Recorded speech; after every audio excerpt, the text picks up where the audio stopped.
Ladies and gentlemen, boys and girls, children of all ages, HollywoodShono here, about to give you a ROG Ally X video. And this video, we're going to be showing off Windows 10 on an ROG Ally X. Now, is it practical right now? No, it's not perfect.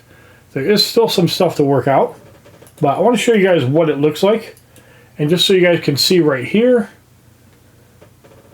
we have the AMD Ryzen Z2 Extreme, which shows that it is an ROG Xbox Ally X. So you can see we are running Windows 10. So if I try to hit the Command Center button, for some reason the Xbox window pops up. So not quite Command Center. I don't know if I have to remap it, but I can't get it to work. The Xbox button does not work either. And Armory Crate, I'm going to show you guys what it looks like when I log into that.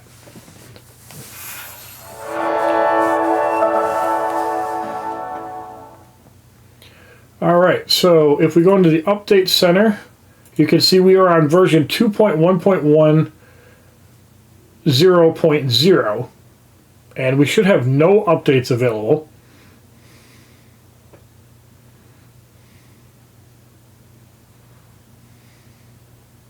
Yep, nothing to download. So we're going to go back. If we try to configure the controls, there's desktop and gamepad mode. Obviously, we want to stay in gamepad mode. If we go to the General tab, it crashes Armory Crate. I don't know why it does that, but it does. So again, Armory Crate is not perfect in Windows 10 on the Xbox Ally X. On the ROG Ally X and the original Ally, it's perfect. So calibration, we have no problem getting into that menu at all. If we try to go into audio, it should crash. Yes, it goes. So as you can see, there's a couple of glitches. The reason I'm making this video is because I want to raise awareness for anybody else that does not want the Xbox experience and for anybody that does not want Windows 11 on their device. So keyboard shortcuts do work up. Now, I don't know if I can actually use a command and get Command Center running. I'll try that in the future. But at the time of this video, it does not work. Now, performance is a weird one because you see the screen is blank right here, but if we hit a button, well, if we hit the right button, there you go. It does actually show up, and I don't know why it put me in performance mode when I want it in turbo mode. So there we go, back in turbo mode. And RSync also, that looks like it works. Although the customization I can't get to work. OSD is something that does work through Armory Crate. Feedback Hub does load up. Takes a moment though. And there we go. So Update Center works. Lighting is another sore spot that does not work. And leads me to believe that there's some issues still with this software. Hopefully they'll get fixed within the next couple of months and Armory Crate and the Xbox button will work just fine. So the connection tab should work. It actually did crash us. I've had it work in the past. But you can see that Armory Crate on Windows 10, not the greatest. Battery care works perfectly fine. Let's try the connection tab again. There we go. That's what we normally get. So Bluetooth does work, the connection, but not the greatest. And those are the features of Armory Crate in the settings. So we got the campaign screen, we got the game options screen.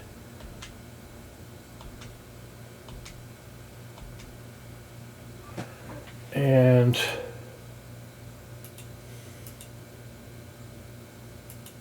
crashes when we try to hit the last tab. So yeah, Armory Crate for Windows 10 on the Xbox Ally X, not without its flaws. There's still some issues.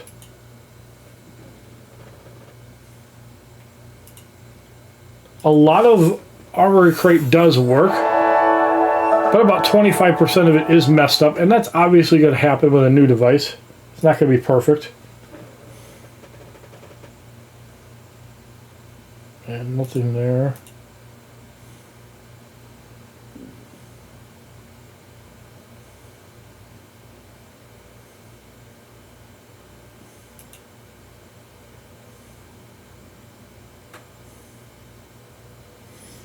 So it looks like 3 of the 5 tabs work just fine. And there's still some stuff to work out. Obviously, I can see all my games within Armory Crate. I wish that I could actually get in and put up Command Center so I can get the FPS limiter and all that other stuff. But I imagine it's going to take a little bit of time. And a video like this, I feel, is important because not everybody is aware of the issues with Windows 10. And there are people within the community that don't want Windows 11 and definitely don't want the Xbox game experience.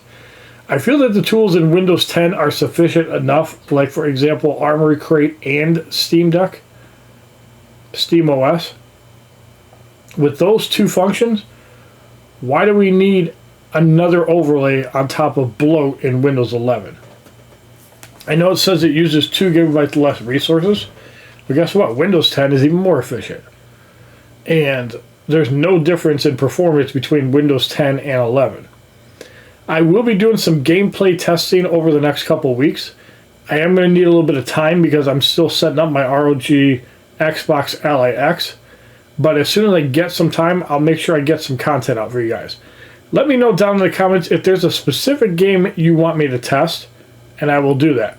Alright, so in closing, I want to give a little summary. First off, if you own an ROG Ally and you're already invested in the XG Mobile, you should not be buying either one of these. That'll work perfectly fine. The XG Mobile has ports and it has a micro SD card reader as well. You can actually get an extra 2 terabytes of storage, bringing your storage up to 12 terabytes if you use the 2280 adapter, or 6 terabytes if you stick with a 2230. Now, if you're really keen on performance and you don't have an XG Mobile, if you already own the ROG Ally X, which is in my right hand, then it really depends on the performance. It's about a 15% improvement with the Xbox Ally X. But if you're somebody that plays on the go all the time and you always play without headphones, the speakers on the Xbox Ally X by themselves are worth the upgrade. I think that is the biggest upgrade outside of the processor.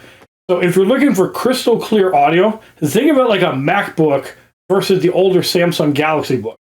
The speakers are going to blow you away, and the Xbox Ally X is worth it if you don't already own either of the 2 consoles. If you can get your hands on the original ROG Ally and an XG Mobile, you're probably going to be just fine, but it depends on your playstyle. Also, keep in mind that this does have a more efficient battery because it does have a better processor.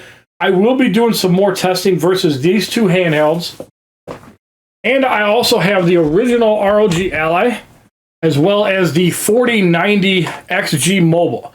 So over the next few weeks, I'll be doing lots of testing with this handheld, and I'll be able to give you guys some great comparison tests. I have a 3080 Ti eGPU, so not only can I do some testing with the ROG Ally, I can also do some good number crunching with the XG Mobile using the ROG Ally X and the Xbox Ally X.